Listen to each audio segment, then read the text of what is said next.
In the April issue of JACC Interventions, there is a paper by Kwan et al., and they have it on the efficacy of a mini course in radiation-reducing techniques in invasive cardiology, a multi-center field study. There's also an accompanying commentary by Dr. Charles Chambers, who is Director of Cardiac Catheterization, the laboratory there at Penn State Hershey Medical Center, and incoming president of SCI. I'm going to hopefully go to your meeting this year, and we'll cover it. I've covered the last couple, and they are a great deal of fun. So congratulations, first off. Thank you very much, Mr. Boyer. One of the things I wanted to talk to you about, because the commentary that you have in the same issue, I suppose, give an idea of what that is. It's mandatory radiation safety training for fluoroscopy imaging, a quality improvement priority or unnecessary oversight.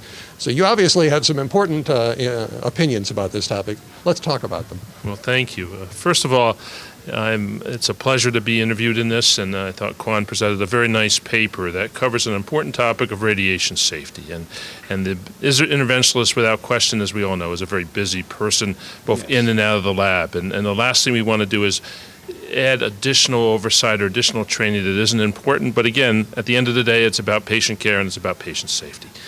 So what did Dr. Kwan and his group look at specifically?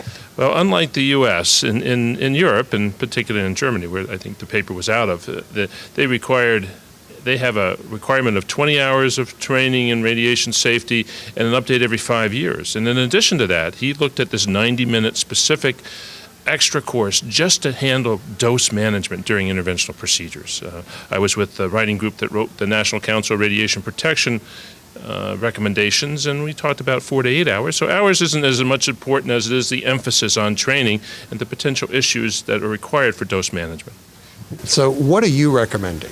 Well, probably more important than the recommendations is what they found in the study. And what I liked about it is, though it was small, 32 centers, 177 operators, 154 participated, 23 chose not to come. I mean, they had excuses for not taking part in the training, but pretty much based on the paper, it came down to the fact that they felt they had enough experience and they were good enough at what they did. And the 154 that did take the extra 90-minute course reduced their dose area product, their radiation dose to the patient, about 48%, whereas the 23 who did not take the course had no improvement. Now, they had baseline better numbers, still not at the end of the case as good as the ones who took the course. So I think there is room for improvement, even for the most experienced operators. I tell people oftentimes, and we all have helicopters and patients delivered in helicopters, and these are complicated machines we use in the catheterization lab, similar to you wouldn't want the helicopter flying over your head without someone properly trained. Exactly. And I look at it the same way with this equipment. You need to handle the dose, you need to know how it's operated, for both yourself, your staff, and your patients. I mean, these are busy interventionalists, and so what can they do to protect themselves because they are busy and this is not necessarily high on their list? Well, patient safety is high on everybody's list. Yeah. There's no question. And staff protection is high on everybody's list. And at the end of the day, though anecdotal issues arise with cancers in the interventionalists, personal health has got to be high on your list also. So those issues aren't the highest, but they can't be ignored. I mean, we have a cover story in CardioSource World News Interventions, and it talks about a cowboy who says, you know, I've got my radiation badge on, and it says I'm not in any trouble whatsoever. And then he says, I don't always put it on, but, I assume that. And it's like, oh, my stars. You are supposed to wear a radiation badge, correct? I think calling him a cowboy defined enough of the discussion here.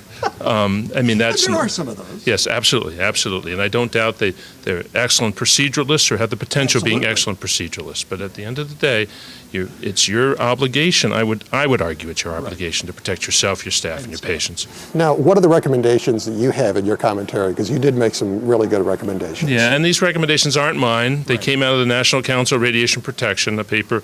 They're the people who recommend the dosimeters, recommend the dose that you yourselves look at when you get your dosimeter readings. That paper was written in 2011. Steve Balter out of Columbia was the physicist lead. I was one of the writers of the paper in addition to Andrew Einstein, so I think you know.